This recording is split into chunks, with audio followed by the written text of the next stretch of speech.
Attention, seniors, if you carry a debit card in your wallet or purse, you need to hear this. A brand new scam called the ghost tap is spreading faster than anything I've seen in years, and criminals are targeting older people because they know you're more likely to carry your card in easy-to-reach places. In just 3 seconds, without touching you, they can drain your account, and you may not even realize until days later. I'm attorney Linda Matthews, and today I'm going to explain exactly what the ghost tap scam is, how it works, why your bank may not automatically refund you, and most importantly, the legal and practical steps you can take to protect yourself.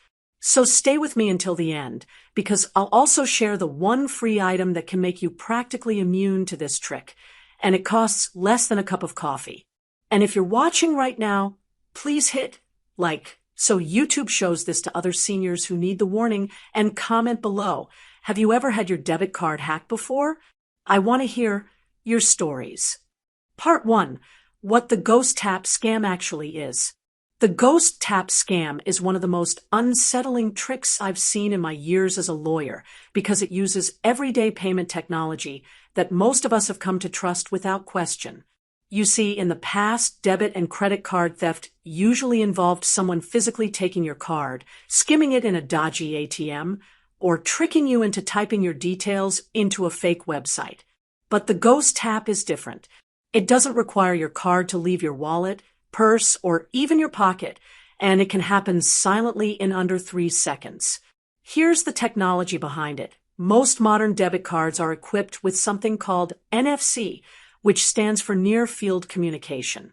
This is what allows you to tap your card at a checkout machine and have the transaction go through instantly without inserting it or typing a PIN. It's convenient. Too convenient. Criminals have realized that if stores can use this technology to take payments, so can they. All they need is a portable payment terminal, the same kind you see on cafe counters or with food delivery drivers, and these are shockingly easy to buy online. Imagine this. You're standing in line at the pharmacy, holding your handbag on your shoulder. A man behind you shuffles forward, seemingly impatient. You think nothing of it. In reality, hidden in his jacket pocket is a small payment reader. As he steps close enough, your card, which is quietly broadcasting its readiness to tap, makes contact with his device through your bag. A tiny transaction, say $40, is instantly processed. You don't hear a beep. You don't get a vibration on your phone. You simply go about your day. And it doesn't stop there. Professional scammers use the ghost tap in high-traffic places, trains, buses, shopping centers, even during large events when people are distracted and moving in tight spaces.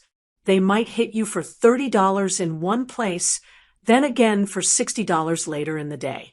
By keeping transactions under the bank's fraud detection threshold, often around $100, they stay invisible to security systems. The first time you realize anything is wrong is when you check your account balance days later and see a cluster of mystery charges. The truly frightening part, because no card is stolen and there's no PIN entry or obvious skimming device involved, many victims initially doubt that anything even happened. They assume they must have made the purchases and forgotten, which is exactly what the scammers are hoping for. Part 2. Why older adults are being targeted. From a criminal's perspective, older adults are a prime target for ghost tap scams. And unfortunately, I've seen this trend grow rapidly in just the past year. It's not that seniors aren't careful. In fact, many are far more mindful with their belongings than younger people. The real reason comes down to opportunity, habit, and perception. First, there's accessibility. Many seniors carry their wallets or purses in ways that make them easier to approach without suspicion. Think about it. You might keep your handbag looped loosely over your arm or your wallet in a coat pocket. You might set it on a counter while signing paperwork or place it on the seat beside you while waiting for an appointment. In all of these moments, someone carrying a concealed payment terminal could step close enough to trigger a tap payment without you noticing. Second, there's the issue of familiarity with the technology. While most seniors know what tap and go is, fewer are aware of how vulnerable it can be when the feature is always switched on. Many people still assume that if they didn't physically hand over their card, no payment could be made. But the Ghost Tap thrives on the fact that your card is constantly broadcasting its readiness to connect, whether you're aware of it or not. I've worked on cases where scammers specifically scoped out environments frequented by older adults, community centers, grocery stores during weekday mornings, libraries, and pharmacies. They'll often blend in, appearing as just another customer, or even wearing a fake staff lanyard to lower suspicion. They know that in these settings, people are less likely to suspect a threat and more likely to be focused on something else, reading a notice board, counting change, or chatting with a friend. And finally, there's a perception problem. Criminals believe, sometimes wrongly, that older victims won't know how to check their bank app quickly or won't notice small unauthorized charges right away. This gives scammers a longer window to hit the same victim multiple times before the fraud is reported. In some cases I've seen, seniors didn't notice the charges until their monthly statement arrived, by which point hundreds of dollars were gone.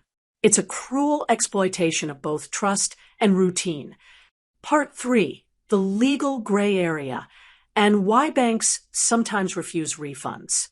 This is where my legal background comes in, because while most people assume that any fraudulent transaction will automatically be refunded by the bank, the reality is more complicated.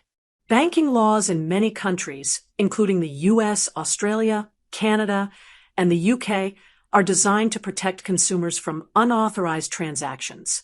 On paper, that sounds like a guarantee, but in practice, the definition of unauthorized can be surprisingly narrow. With a Ghost Tap, your physical card is still in your possession. No one has stolen it, cloned it, or broken into your account online. The payment was made using your actual card's chip and antenna, and here's the sticking point: in the exact way it was designed to work. From the bank's perspective, the system did its job. A contactless payment was requested, and your card responded. There was no PIN failure, no declined transaction, no obvious breach. In cases I've handled, banks sometimes argue that the charge must have been authorized by the cardholder simply because the contactless feature was active and the card was present. Proving otherwise becomes difficult without security footage or a clear witness statement. And because Ghost Tap scammers often keep transactions small, banks may not investigate as aggressively as they would for larger sums. Another challenge is timing. Many banks require you to report suspicious transactions within a very short window, sometimes just 24 or 48 hours, for the strongest consumer protections to apply. If you only notice the charges after a week or two, your claim may be weaker.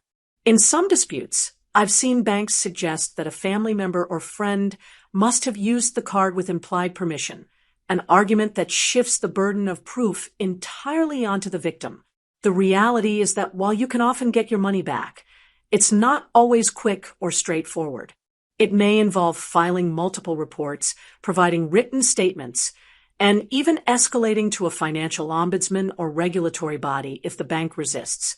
This process can be exhausting, and sadly, scammers know that many victims, especially seniors, won't have the time or energy to push that hard. That's why prevention is so critical with the Ghost Tap scam.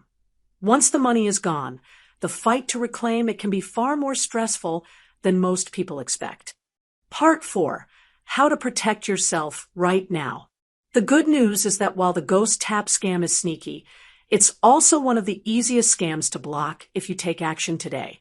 The criminals rely on two things: that your tap-to-pay feature is always switched on, and that you're carrying your card in a place where their device can get close enough to it. If you break either of those conditions, you become an extremely difficult target. Let's start with physical protection. RFID blocking sleeves and wallets are the single most effective barrier against Ghost Tap attacks. These work by creating a shield around your card that stops the radio signal from leaving it. So even if a payment terminal is placed directly against your bag or pocket, the card stays silent. You can buy these online in office supply stores or even in some supermarkets for as little as $5. If you use a wallet with multiple card slots, make sure every contactless card is protected, not just your debit card, but also any credit cards, travel cards, or access passes with tap functionality. Another layer of defense is disabling the tap to pay feature entirely. For some people, convenience is worth the risk, but for many seniors, turning off contactless payments altogether is the safest choice. You can do this by calling your bank or, in many cases, changing the settings in your mobile banking app. Once disabled, your card will only work when physically inserted into a machine and verified with a PIN. Yes, it adds a few seconds to each transaction, but it eliminates the ghost tap risk completely. Next, consider where and how you carry your card. The closer it is to the outside of your clothing or bag, the easier it is for a scammer to reach it. If you keep it in your handbag, use an inside zip compartment. If it's in your pocket, make it an inner pocket, preferably on the side away from where people can brush past you. Scammers prefer quick, low-risk moves. If they have to maneuver awkwardly to get close, they'll likely move on to someone else. And finally, build a habit of checking your account every day. This doesn't have to be time-consuming. Just open your banking app, scroll through your most recent transactions, and look for anything you don't recognize, no matter how small. Ghost tap charges are often deliberately kept under $100 to avoid triggering fraud alerts, so don't dismiss a $12 or $30 payment as a minor mistake.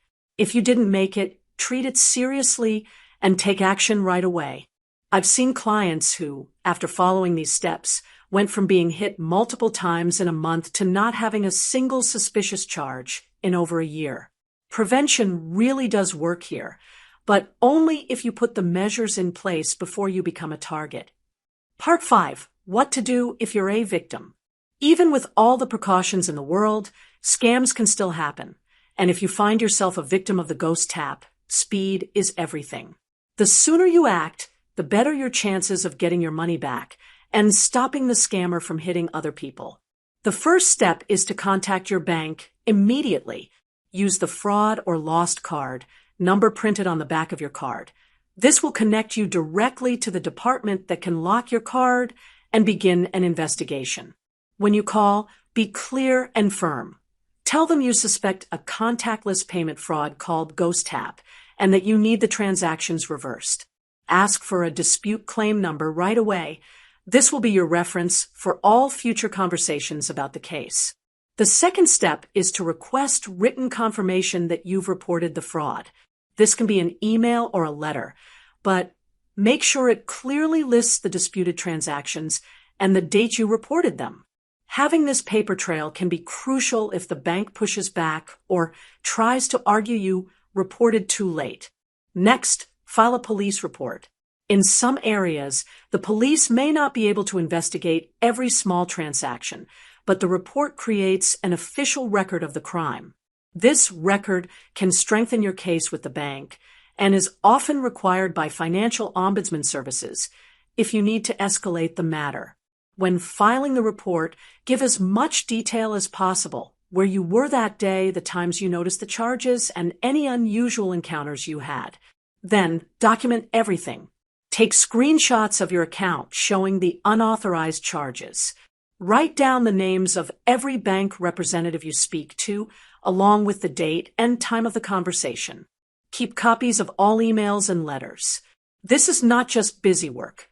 In cases I've handled, the victims who were most meticulous about their records were the ones who got their refunds fastest. If your bank refuses to refund you, don't give up.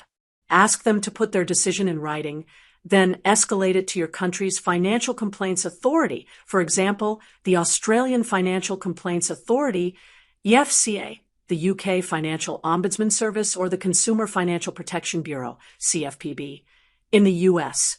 These bodies can review the case independently and often pressure banks to reconsider. Finally, take steps to prevent a repeat attack. Replace your card, disable tap to pay if you haven't already, and invest in RFID blocking protection. The ghost tap scam relies on the element of surprise.